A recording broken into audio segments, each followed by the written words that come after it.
Ladies and gentlemen, boys and girls, everybody's walking around right now because I thought for the 2021 Poetry Bomb based in Chicago, I thought I'd make a special trip. So I am out here for the day, actually in San Antonio, Texas, at the Alamo. As you can see, I've got me some Alamo right behind me. I've got the shirts, it's really cool. And I thought that that would be a phenomenal backdrop because the premise of Poetry Bomb is to go places where you don't normally hear poetry. So I haven't heard anybody sharing poetry here, so I think I'm all good. I thought I'd share with you one poem from a recently released book from cyberwit.net. It's a publisher based in India. I don't remember what Pradesh, I don't remember what region. I can't remember, sorry. There's several Pradeshis. There are several of them, so I can't remember. But if you go to cyberwit.net, if you go to cyberwit.net, you can find their address. And you might even see this book on the front cover because they recently released this book of Janet Kuypers' poetry titled Eternal Never-Ending Now. And I was going to share one poem, count them one, and it is a periodic table bonus poem. Some of you in Chicago may know that I wrote poems for every element of the periodic table, and this was a bonus poem from it, and I would like to share it with you. I hope you enjoyed this one. I don't know how appropriate it is, but maybe you can infer. This is for sulfur, and it is a bonus poem titled Smelling Sulfur on 911. I'm a journalist. I can remember the sounds of the newsroom as I finish my articles at one of my computers. I can still hear the sounds of the bustling, the rushing toward a deadline. The shuffling of papers was a constant presence when you worked. Hearing that low hum, that din of action and activity is almost comforting to types like us. But the bass beat, it was actually the bass beat to a symphony of our lives. So, when you hear the words 911, you think of the number to dial when you hear of more gun violence on these Chicago streets. You smell the sulfur from the gunpowder, another sense that accentuates the center of the world around you. But on a beautiful, sunny day like today, you come into the newsroom in the early morning with the sound of action that has yet to truly penetrate your ears of these reporters. All with styrofoam coffee cups in one hand, crumpled pages of edited copy in the other. But on this sunny morning, the din was different, much more cacophonous, much more rushed, but still so hushed. I made my way to one of the TV sets along the main wall. They were all on different channels, showing different bits of news, though all suddenly seemed the same.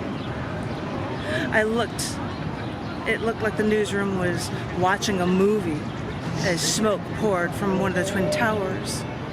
I tried to make out the voices from one of the TV sets where I witnessed a plane right before my eyes fly into the other tower. I stood for a moment, transfixed like some zombie horror movie addict, before I thought of my contacts scattered along the East Coast. I pulled out my cell phone and speed dialed Mark in New York.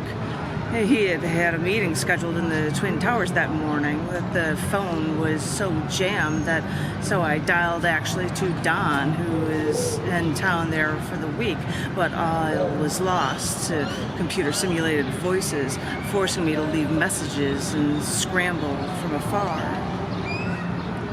As pathetic as we were, we stared at TVs like most forms of communication then were suddenly cut off to us. This was an attack on New York. We struggled to discover until we heard that 45 minutes later, we saw that the 2-second-long film replaying repeatedly from a DC security camera that caught a collision course crashing of a plane through the outer ring of the Pentagon.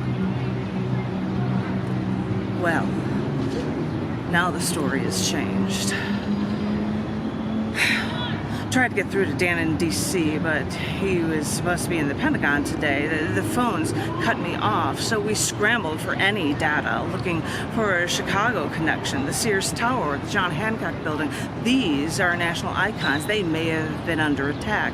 But before we could gain any bearings, only 20 minutes later passed before a plane then crashed into the ground near Shanksville, Pennsylvania. Shanksville, I thought. I know someone there. I searched and found Anna's number, but who was I kidding? Those lines would be cut off too. It's a strange feeling being a reporter and not being able to contact a single person. Being detached from any lead, coupled with a sinking feeling, wondering if any of the people you knew are physically hurt or even alive.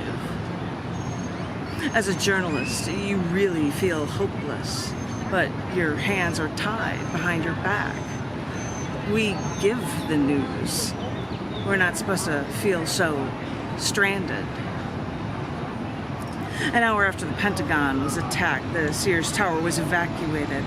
This wasn't my beat. I had no contacts, no one to help me through this disaster, so I waited there in case others needed any assistance.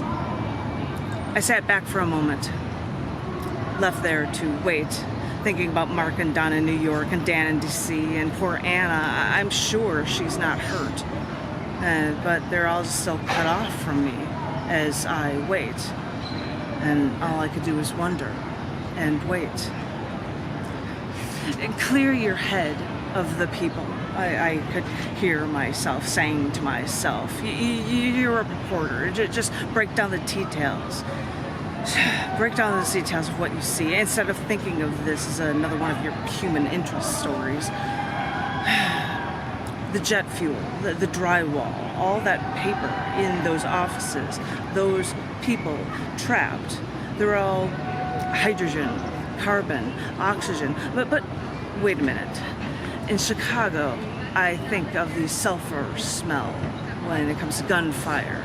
But jet fuel is sulfur-laden. The burning drywall emits sulfur gas. Sulfur is even the third most common mineral in the human body. I mean, I'm a news reporter. I know that sulfur-based compounds are even used in pulp and paper industries. Yeah, I'm a newspaper reporter. Just try to take a breath and turn your head to the stats. To clear my head of the humanity, the thought of so much sulfur being is so much part of so many details in our lives made me think of the destruction that sulfur is so much part of today. I know I stayed here to give a helping hand, but with all that sulfur on my mind, suddenly all I could smell was that burning, and I couldn't stop coughing, trying to catch my breath.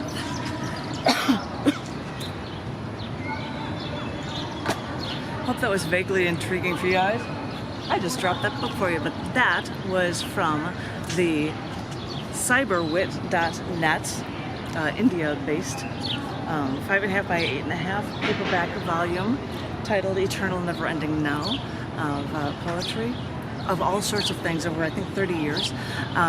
If you'd like to know anything about it, you can go to cyberwit.net, or you can look for it on Amazon for a local order of it in the States. I believe they charge $15 for it. Nah, I don't know. But it's a poem, and I was sharing with you a poem that was a periodic table poetry poem, a bonus poem that appears in this book. I hope you enjoyed this intriguing foray into different locations for my 2021 installment of the Poetry Bomb is actually in San Antonio, Texas, at the Alamo. I hope everyone is remaining socially distant, safe, and I will talk to each and every one of you very, very soon. Thank you all so very much. Thanks.